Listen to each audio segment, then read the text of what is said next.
저는 올해 방년 28세이고 인천에서 온 최유리라고 하고요. 여자 사람입니다. 제가 일단 왜 나이를 밝혔느냐, 그거는 제가 이곳에 오게 된 질병과 그 다음에 그동안에 겪었던 기간을 얘기하려면 제 나이가 필요한 것 같아요. 제가 이곳 베델 동산에 오게 된 사유는 다름 아닌 그 만성 여드름 피부로 오게 되었어요. 저는 유전성인 이제 여드름으로 저희 부모님 모두 다 되게 심하게 앓으셨어요. 그 중에서 특히 저희 아빠는 지금도 연세가 이제 54인데 머릿속이나 뭐 얼굴에나 부스럼이 장난 아니세요. 스트레스를 받으면 계속 올라오시더라고요. 그 중에서도 가장 상태가 안 좋았던 게 저였어요. 맏딸인데 제 남동생보다 제가 더 심하더라고요. 이제 불과 1개월 전까지만 해도 그랬어요. 지금은 제가 여기 스탠드에 서 있어서 절 처음 보시는 분들은 뭐 굳이 왜 저럴까, 왜 굳이 여기서 나와서 뭐 얘기할 게 뭐 있나, 깨끗한 보이는데 라고 하시는데, 제가 조금 있다가 여기 제가 오기 전에 사진들을 매일매일 제가 습관적으로 사진을 찍어 놓거든요. 그 사진을 보여드리면 아마 비포 애프터 전후의 사진들을 보시면 아마 저 친구가 정말 힘들게 인생을 살았겠구나 라는 게 보이실 것 같아요.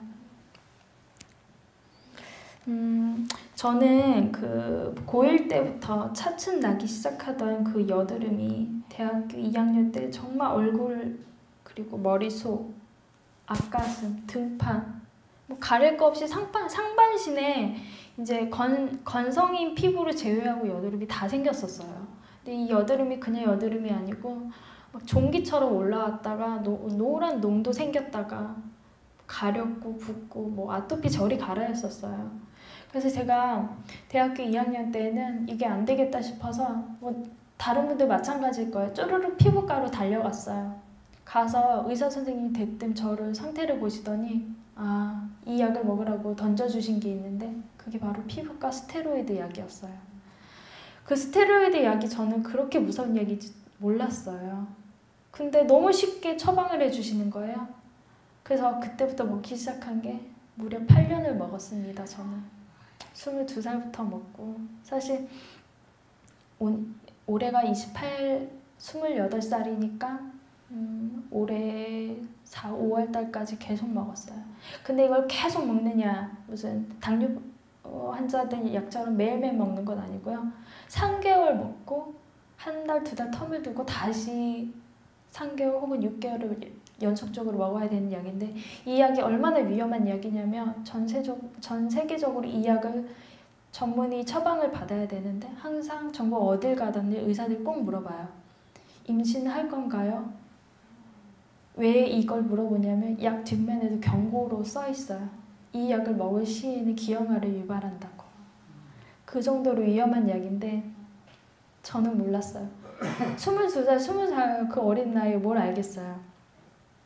그냥 어쨌든 피부가 낫고 싶은 거예요. 제 얼굴에 있는 이런 사람들한테 보이고 싶지 않은 이런 면들이 너무 싫었던 거예요. 근데 그 약을 먹게 되면 정말 무슨 마법의 약이었었어요. 먹기 시작하면 얼굴에 있던 여드름이 정말 들어가기 시작하는 거예요. 그때 놀랐어요. 이게 약이 무섭구나. 근데 끊을 수가 없어요. 정말 무슨 알코올 중독자처럼 먹으면 들어가고 안 먹기 시작하면 바로 그 상태에서 다시 나기 시작한 거예요. 최악의 상태까지 가더라고요. 그래서 그렇게 모르고 저는 매년 먹었으니까 몰랐는데 한 몇 년 전에 내가 몇 년 먹었지라고 계산하니까 8년을 먹었더라고요. 그리고 그 약은 정말 무서웠는데 간 수치를 높이는 약이었었어요.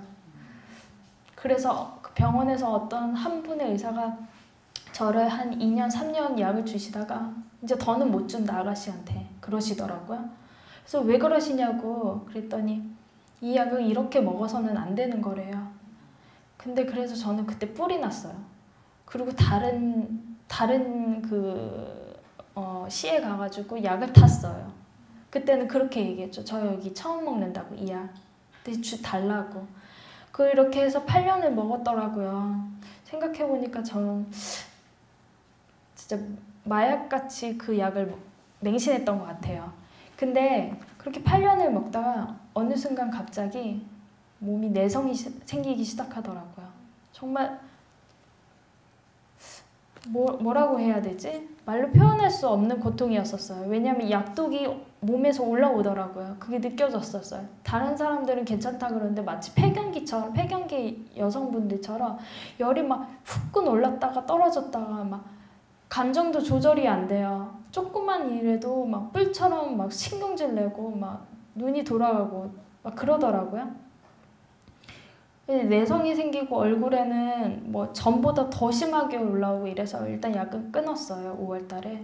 그리고 내가 뭘 할 수 있을까? 그러면 내가 이 피부를 고치기 위해서 뭘 할 수 있을까 고민하는 끝에 건강식이 좋다는 얘기는 들었으니까 별의별 거를 다 하기 시작합니다. 제가 거기에 보면 제가 좀 적어왔는데 참 진짜 제가 그동안 이걸 없애려고 참 별의별 걸 다 했어요. 일단은 요가, 자전거, 걷기 운동 기본으로 했고요. 그 다음 완전 채식주의자로 전향했어요. 1월 1일부터 육류, 해산물, 우유, 계란, 빵, 인스턴트, 술, 담배는 일절 안 했고 원래 설탕 일체 안 먹고 심지어 기름도 이 베델처럼 올리브로 쓰는 거 외에는 전혀 먹질 않았어요. 근데 그리고 또 쌀게 발효가 또 좋다고 그래서 효소육도 했고 쑥뜸도 했고 좌운도 했고요. 야채 수프도 먹어봤다. 산야초도 했다. 녹즙이 좋다 해서 또 녹즙으로 했다가 뭐 어떨 때 108배 운동이 좋다 그래서 몇 달간 하기도 하고요. 간 청소도 해봤다가요. 단즙 제거도 해봤다가요. 저 진짜 여기에 들인 돈이 너무 많아요. 정말 몇백만 원 썼던 것 같아요. 근데 해볼 거 다 해봤는데 이렇게 하면 아주 조금씩 호전만 되더라고요. 지금에서 이렇게 생각해보니까 제가 사람들이 뭐뭐 좋더라 하는 그런 것에 휘둘려 있었더라고요. 진리를 모르겠으니까 사람들이 뭐에 좋다 그러면 거기에 현혹되는 거야. 뉴스에서 여드름에 뭐가 좋다, 염증을 낳았는데 쇠비림이 좋다 그러면 거기에 가서 쫓아가가지고 쇠비림 효소 만들어서 먹어보고 그렇게 하면서 재모금 해봤는데 그때뿐이었었어요. 그러다가 이번에 제가 여기 오기 전에 큰맘 먹고 종합병원에 가가지고 종합검진을 받았어요. 거기서 나온 결과가 있었어요. 저는 그냥 여드름이 좀 안 좋다 했는데 어느 순간 갑자기 기력이 빠지더라고요. 그 종합검사 결과로는 제 나이와 다르게 좀 무서운 결과가 나왔어요. 우선 간에 혈관종이라는 무력이 생겼대요. 1.5cm. 의사 말로는 제가 8년을 이 피부과 스테로이드 약을 먹으면서 아마 생긴 것 같다고 그렇게 얘기하시네요. 그리고 백혈구 수치가 굉장히 낮았어요. 한마디로 저는 면역력이 다 떨어진 거예요. 그러니까 안에서 회복할 수 있는 기력조차 없는 거죠. 생기가 없었던 것 같아요. 그 다음에 만성 위염이 있었던 거는 몰랐었거든요. 근데 계속 헐어 있었대요. 위염에. 내시경 해보니까. 그리고 장에도 장누수 증후군이라고 그래서 장세포가 원래는 이렇게 촘촘하게 되어 있어야 되는 건데 그게 다 옆으로 다 뚫려 있대요. 그래서 뭘 먹으면 소장에서 흡수가 안 되고 자꾸 변비나 생기고 아니면 직방으로 화장실 가거나 그렇다고 하더라고요. 그러니까 결론적으로 얘기하자면 오장육부 다 망가진 상태였었어요. 피부를 치료한다고 드렸던 것들이 오히려 저를 해치고 있었더라고요. 정말 좀 제가 너무 그간에 힘들게 치료를 한다고 했지만 말짱 도루묵이었었어요. 특히 제가 이번에 여기 와서 정말 쇼크를 받았던 건 뭐냐면 네, 원장님께서 물을 항상 잘 먹으라고 얘기하시잖아요. 저는 여기 오기 전까지 물을 그렇게 많이 먹었어요. 특히 티벳 있죠. 보이차, 뭐 율무차, 또 뭐가 있을까요? 둥글레차, 보리차 이런 걸로 하루에 3리터씩 마셨어요. 근데 종합검진에서 체내 수분 부족으로 나왔어요. 아가씨 나이가 이렇게 젊은데 물을 그렇게 안 드시나 봐요 라고 하시더라고요. 근데 저 매일 3리터씩 마셨어요. 틈틈이. 근데 이게 정말 쇼크였었어요. 근데 여기 와서 아차 싶었어요. 왜냐? 저는 물을 먹는데 어떻게 먹어야 되는지 몰랐거든요. 깨끗한 물만 먹되 식후에 먹고 식간에는 식사 중에는 먹지 않아야 되는 게 그게 원리가 있는데 저는 그걸 깡그리 무시했던 거예요. 식사할 때도 먹고 아니면 그냥 내 입에서 까끌할 때 먹고. 근데 원장님께서 그러시더라고요. 여기 와서 하시는 말씀이 입에서 이미 목마름이 느낄 때에는 굉장히 우리 세포 하나의 물이 굉장히 많이 부족한 거래요. 그 상태가 되어야지 물을 이제 그때 꾸덕꾸덕 넘겼던 거예요. 근데 결과로는 보니까 체내 수분 부족. 세포가 힘을 쓸 수가 없는 상태가 이미 되어 있었던 거죠. 그래서 저는 이번에 와서 여기서는 또 한 가지 배우고 가네요. 물을 마시는 것과 깨끗한 물, 티베시 아니나 다른 게 아닌 정말 그 물 하나만으로 먹는 거, 그 다음에 물을 어떻게 먹어야 되는지는 잘 배우고 가게 되었습니다. 그리고 네. 제가 그래서 다른 분들하고 좀 달리 얘기를 드리고 싶은 거는 저는 건강식을 이미 하고 있었다고 생각했어요. 그리고 그전부터 정말 틈틈하게 완벽하게만큼 채식을 고집하고 있었고요. 건강식으로. 근데 낫질 않는 거예요. 그 상태를 한번 보여드릴게요. 제가.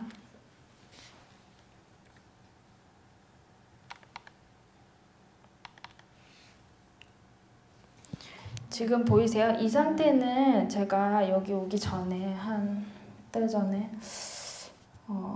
한의원에 갔더니 부항을 뜨자 뜸을 이렇게 기혈 치료라고 해서 이걸 하면 너의 몸 안에 구석구석에 세포를 다시 살릴 수 있다. 저도 거기에 홀깃했어요. 크리스찬들이 얘기하는 그 사단이라는 존재 아마 그런 것 같아요. 뭐 좋다더라 뭐 하더라 카드라 정보에 정말 저는 진짜 맹렬히 빠져들어갔던 것 같아요. 그러면서 부항도 떴고요. 막 얼굴 전체를 다 했어요. 근데 효과는 말짱깡이었습니다. 이게 당시 사진인데요. 제가 한번 쭉쭉 보여드릴게요.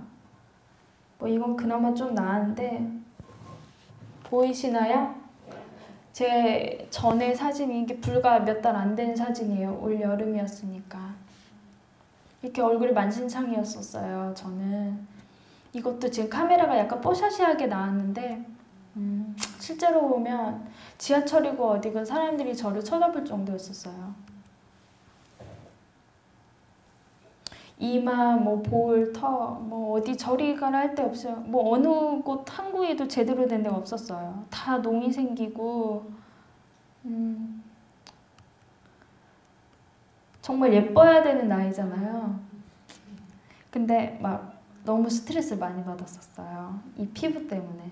이것도 무슨 쌀겨 발효로 한 효소육이라는 게 또 있어가지고 이걸 하면 효소가 내 몸에 즉각적으로 들어오는 거기 때문에 피부에 굉장히 좋고 오장육부에도 좋다 그래서 또 이거에도 빠져가지고 막 1년 동안 해봤거든요. 말짱깡이더라고요. 그때뿐이에요. 진짜 모든 효과들은.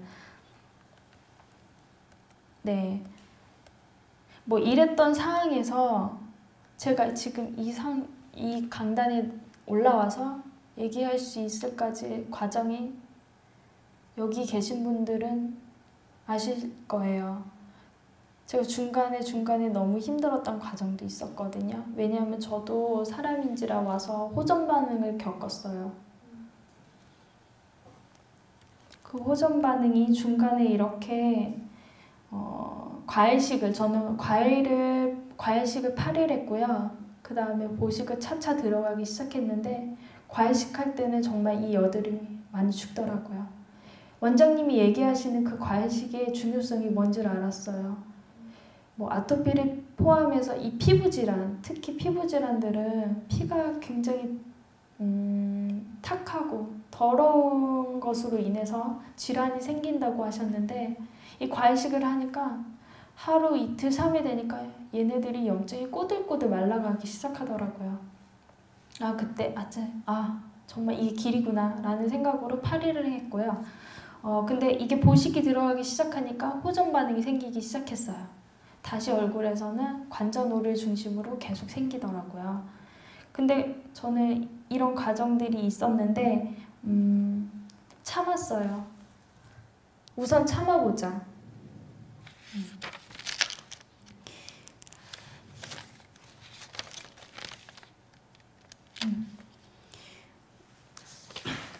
주저앉지 않고 그 병이 호전되고 있냐 없냐에 신경 쓰지 않고 그냥 온전히 저는 여기에 온 이상 하나님께 맡기기로 마음을 바꿨어요. 사실 저는요, 친할머니 때부터 저희 아빠, 그 다음에 저까지 3대째 불교 집안이에요.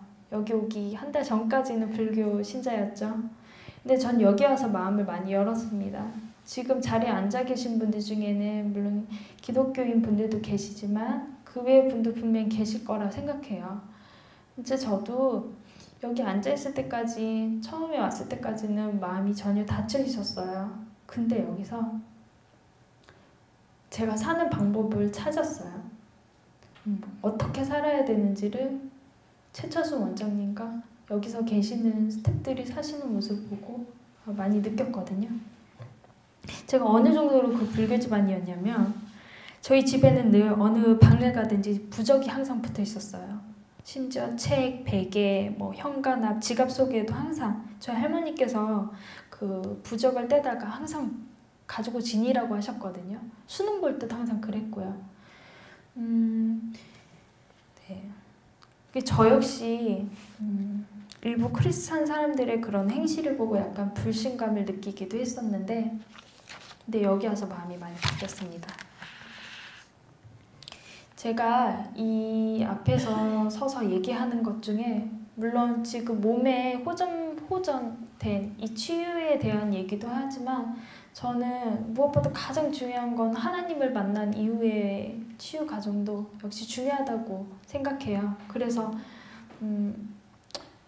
보잘것없지만 제가 큰 용기를 내서 제 얼굴 진짜 형편없었잖아요. 이걸 보여드릴 수 있었던 것도 큰 용기를 마음 먹었던 것도 사실은 여러분 앞에서 얘기 드리는 것도 너무 떨리고 어떻게 해야 될지 모르겠고 이러지만 그래도 제 가정을 여러분들한테 말씀을 드리는 게 여기에 떠날 때에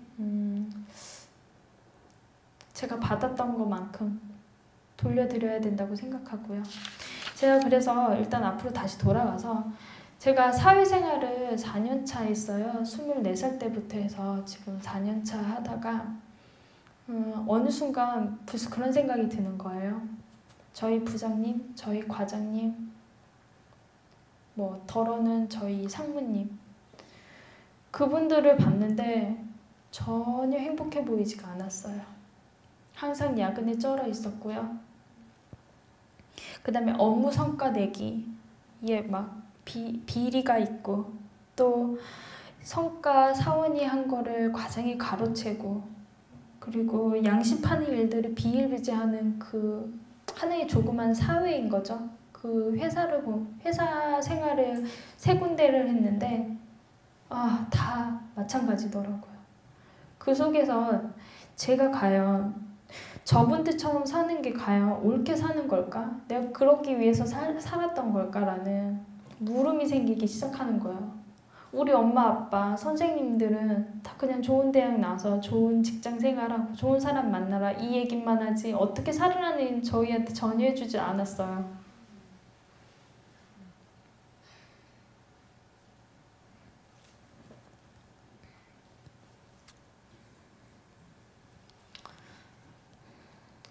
그 속에서 너무 많이 힘들었던 것 같아요.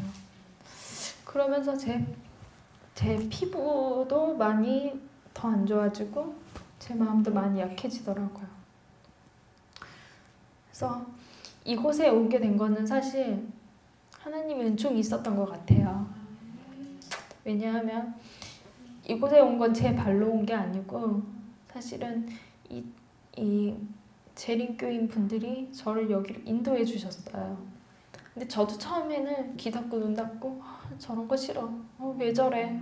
왜 오버하지? 이런 식으로 생각을 했어요. 근데 왜 그렇잖아요. 고통과 시련이 최후로 찾아왔을 때는 최후에 찾아왔을 때는 저도 모르게 저도 그분들한테 손을 내밀더라고요. 그래서 여기까지 오게 된 것도 그분들이지만 그분들의 또 하나님의 은총이 있었던 것 같고요. 근데 전 첫날에 여기 왔을 때 원장님 말씀이 전혀 눈에 들어오지 않았어요. 귀에도 들어오지 않았었어요. 근데 이틀 그리고 3일 지나는데 어머 순간에 무슨 말이 쓱 지나가는데 그게 탁 제 귀에 탁 잡히는 거예요. 살리는 것은 영이요 육은 무익하니라. 내가 너희에게 이른 말이 영이요 생명이라 라고 얘기하신 게 내가 몸을 치유하려고 여기 왔었는데 사실은 내가 내 마음이 되게 갈급하구나. 내 마음이 병들어 있었구나 라는 걸 느꼈어요. 왜냐면 사회생활 하면서 전 되게 완벽하려고 막 이랬던 것 같아요. 사람들이 저한테 그 기준에 못 맞추면 제 기준 라인에 못 맞추면 대놓고 뭐라 그러고 바로 앞에서 면전을 많이 줬어요. 그게 상부가 되었든지 참 되게 조그만 애가 사원 주제에 그죠. 근데 저 막 그랬었어요. 저는 바르게 한다고 하는데 폐 안 끼치려고 부탁조차 안 하는데 저 사람은 왜 낼름 부탁하고 저래? 막 이런 식으로 비꼬고 심지어 저희 부모님들한테 원망도 굉장히 많이 했어요. 왜 이런 피부를 물려줬지? 남들은 다 걱정 없이 사는데 왜 나는 먹는 것도 이렇게 가려 먹어야 되고 내가 한평생 이거 어떻게 해. 엄마 아빠한테 원망도 많이 하고 덕분에 저희 엄마 아빠는 저 때문에 맨날 지옥이셨어요. 집에서 아빠는 제 편 들어주시다가 엄마는 아빠랑 싸우시고 집안이 정말 콩가루 집안처럼 됐어요. 그 부정적인 기운을 제가 뿜어내고 있었다는 거는 늘 알고 있었지만 이게 가족이기 때문에 부끄러워서 얘기 못하는 것도 너무 많더라고요. 그래서 여기서 어느 날 원장님께서 얘기를 해주시는데 저도 모르게 눈물이 너무 나는 거예요. 여기 계신 분들은 보통 지금 저와 같은 나이에 딸이 있을 거잖아요. 근데 이렇게 한 분 한 분 보는데 저희 엄마 아빠가 너무 생각나는 거예요.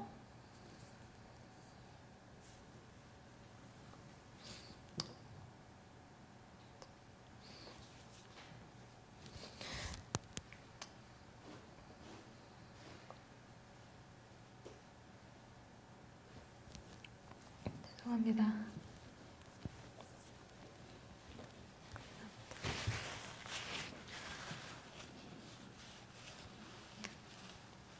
그렇게 마음이 조금씩 열리기 시작했어요.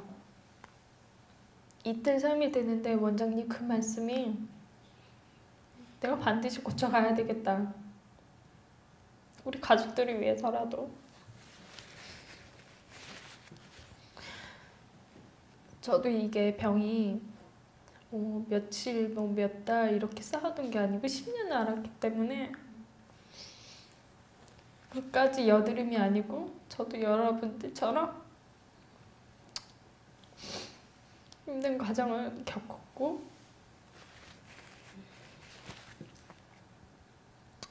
어떨 때는 또 죽고 싶기도 하고 차라리 지금 끝냈으면 이런 마음도 들었었어요.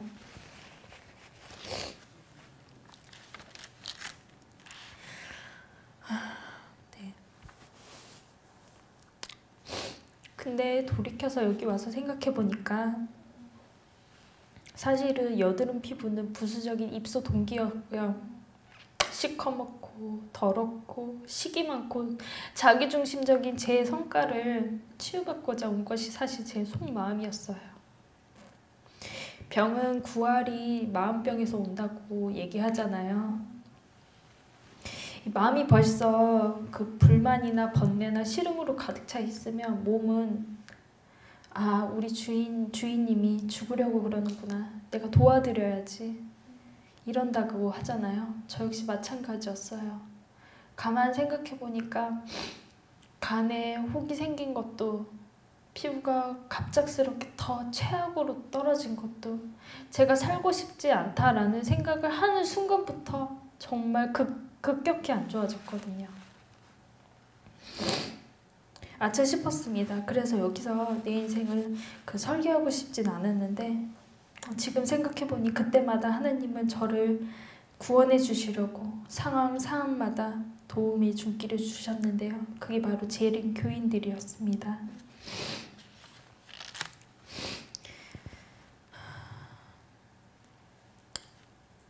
제가 여러 가지 이렇게 멘트를 쭉 적어왔는데 전혀 지금 눈이 잘 안 보여요.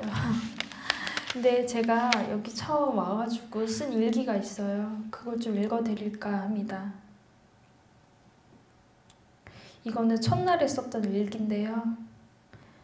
8년간 복역한 로아 큐탄을 끝내 2013년 그때부터 내성 후유증을 동반해 중단하면서부터 엄청난 후폭풍과 같은 어마어마한 염증, 다발이 내 몸 곳곳에 빨갛고 붓고 가렵고 노란 농이 생기는 화농성 여드름이 쉴 새 없이 나를 괴롭혔다. 처음엔 작게 나더니 이루 말할 수 없을 정도로 가자. 나는 단식하러 정읍도 가고 간 청소도 해보고 관장도 해보고 채식 식단도 바꿔보고 기혈 치료도 해보고 숫뜸이 효소욕에 안 해본 게 없을 정도로 수소문했다. 하지만 한결같은 반응은 그때뿐. 절대 오래가지 않았다. 베델에서의 첫 하루가 지나가고 있다. 참으로 평화롭고 단순하며 말 같아. 험난한 인생의 번뇌가 쉴 새 없이 머릿속에서 괴롭혔는데 이렇게 수양원에서 계획적인 일과에 따라 지내면서 괴롭기만 했던 내 불쌍한 몸도 그리고 지금껏 구원받지 못한 내 몸도 살뜰히 완치해 볼 수 있었으면 좋겠다 라고 이날 첫날에 글을 썼고요. 며칠 지나니까 일기가 좀 얘기가 달라지더라고요. 저는 이거 보면서 정말 놀랐어요. 사람이란 게 이렇게 쉽게 변할 수 있구나. 전 제가 진짜 독단적이고 독선적이고 저중심적인 성향인 걸 잘 알고 있거든요.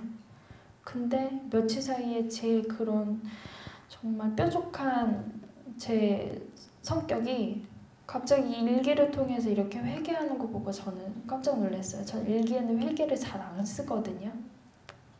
노랗게 익어가는 보리들판을 보며 음이온 가득한 오솔길을 걸으며 이 모든 것을 만드신 주님의 은혜와 자비하심에 감사를 느낀다. 이렇게 썼어요, 제가.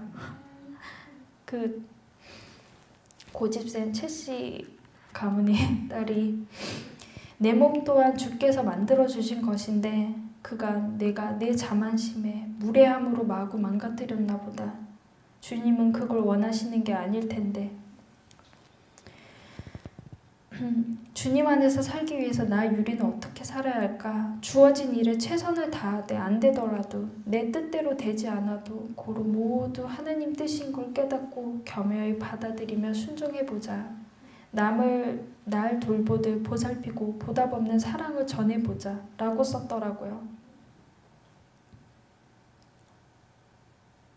저는 그동안 일을 하면서 제 뜻대로 안 되거나 최선을 다했는데 주위 사람이 제 기준에 맞추지 않으면 바로 앞에서 얘기하고 이럴 정도로 한성깔했어요. 근데 여기 와서 어르신들하고 같이 지내면서요. 제가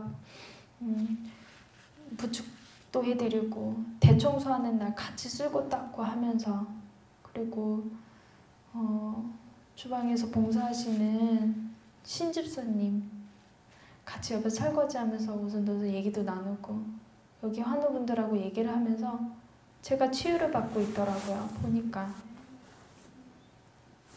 철이 든다는 게 뭔지 알 것 같아요. 근데 아직 멀었죠, 저도. 이게 좀 너무 길어졌나요? 근데 제가 진짜 이 일기를 쓰는 걸 보면서 여기 베델에 와서 병이 호전되고 있냐 없냐 신경 쓰지 않으셨으면 좋겠어요. 여기 뒤에 적혀있는 만드신 이가 고치신다. 정말 고치시는 것 같아요. 온전히 믿고 그에게 맡기면 정말 쉽다는 거를 저는 알게 되었거든요. 제가 아까 보여드렸던 전의 사진 있었잖아요. 만신창이인 제 얼굴 사진. 그 상태에서 중간에 호전 반응을 겪었었는데도 불구하고 견뎠다고 했잖아요. 그래서 중간에 매일매일 찍어놓은 사진들이 있어요. 이렇게 중간마다. 근데 저는 밖에 나가서도 태양빛도 많이 쬐고 공기도 많이 마시고 최대한 좀 자연에 있으려고 했고요. 그 속에서도 하나님의 이제 사랑을 듬뿍 느끼려고 말씀도 보려고 했고요. 그러면서 차츰 좋아지기 시작하더라고요. 이거는 좀 경과가 좀 지난 건데 한 15일쯤 됐던 것 같아요. 그 전까지는 계속 좀 심했었어요. 올라갔다 내려갔다. 저는 뉴스에서 들었는데 이 여드름이 결혼하면 없어진다라고 하는 게 그게 결혼해서 좋아지 이게 아니고 나이가 들면 이 피부가 되게 딱딱해지는데 아기 피부가 아니잖아요. 딱딱해지는데 이 피부가 우리 몸에 제2의 해독기관이래요. 그래서 배출할 수 있을 때까지 배출을 하는데 나이가 들면 이게 배출이 안 되고 오히려 몸에서 들어간답니다. 그러면 그때부터는 모르죠. 암이 될 수도 있고 심한 경우에는 더 악화가 될 수도 있고요. 근데 다행히 저는 그래서 여기 와서 생각이 바뀐 게 감사하다. 차라리 이렇게 얼굴이라도 보여주시는 게 내가 몸에서 안에서 뭔 일이 있는지 모르잖아요. 근데 저는 얼굴을 통해서 바로바로 보여지는 거니까. 그래서 이럴 때 과식을 하면 안 되겠다. 유리야 참자. 이런 식으로 하면서 여기 되게 맛있게 잘 나오잖아요. 또 과식하면 안 된다. 이런 식으로 약간 마인드 컨트롤 하면서 했고요. 그리고 이거는 얼마 전에 찍은 사진인데 정말 많이 깨끗해졌죠. 그리고 이건 최근의 사진이에요. 이 사진하고 만신창이 제 전 사진하고 비교하면 이거 보이시나요? 구분이 되시나요? 이랬어요. 이게 생각해보니까요. 다른 게 다 아닌 것 같아요. 마음에서 느끼고 마음에서 받아주고 최차수 원장님께서 그러니까 제가 지금 제 앞에서 여러분들께 얘기 드리는 게 이것도 해드리고 싶고 저것도 얘기해드리고 싶은데 그게 막 정리가 안 되거든요. 근데 드리고 싶은 얘기는 정말 많아요. 하나님을 꼭 만나보라는 얘기를 드리고 싶거든요. 근데 하물며 우리 최차수 원장님 어떠실까요? 그분은 저희와 같이 암 환자분들을 30년 가까이를 보신 분인데 그분은 여러분들한테 정말 드리고 싶은 얘기가 얼마나 많으시겠어요. 그래서 제가 원하건대 앞에서 이제 아침 강의 하시거나 저녁 강의를 하실 때 그 속에서 말씀 속에서 여러분들의 치유의 그 말씀을 하나라도 잡으시길 바랄게요.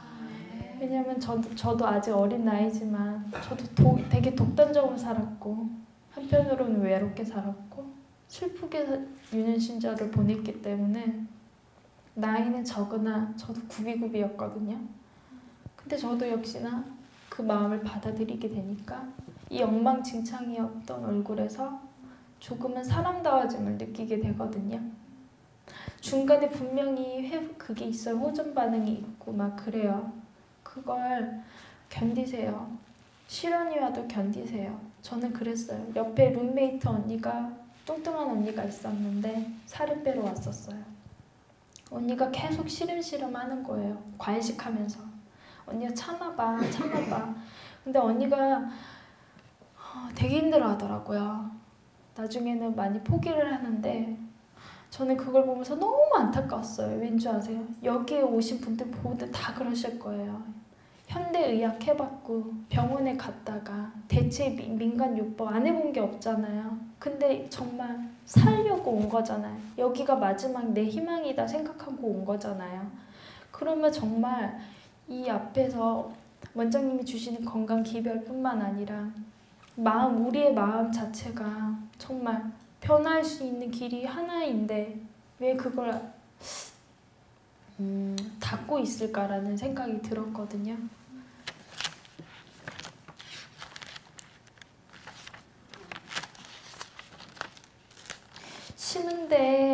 심은 대로 거둔다라는 거 하잖아요.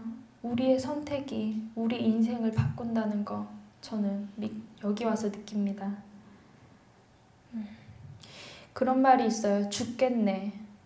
세자의 한탄사에서 이것을 네자의 감탄사인 죽게 있네라고 바꿔보세요. 믿음의 감탄사. 우리 모두 오늘부터 죽겠네 죽겠네 하지 말고, 저희 엄마가 특히 그런 얘기 되게 심하게 하거든요. 근데 다시 가르쳐 드리려고요. 죽게 있네라고 하시길 바랄게요.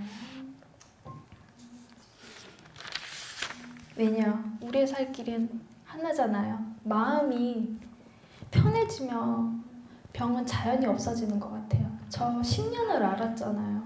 여러분도 분명 하실 수 있어요. 10년을 알았던 이 저는 유전자 자체가 이런데, 저는 돌아가는 발걸음이 너무 가벼워요. 왜냐? 저는 제 엄마 아빠가 주신 이 유전자를 분명히 바꿀 거거든요. 붙잡으세요. 누구에게? 바로 우리 머리 위에, 그 저 높이 하늘 위에 지구와 우주를 만드시고 통치하시는 하나님께 우리 온전히 내 모든 짐과 번뇌를 맡기시면 되세요. 쉽잖아요. 간단하잖아요. 이렇게 쉬운데 사실 다 차려진 밥상에 수저 하나 얹는 꼴이거든요.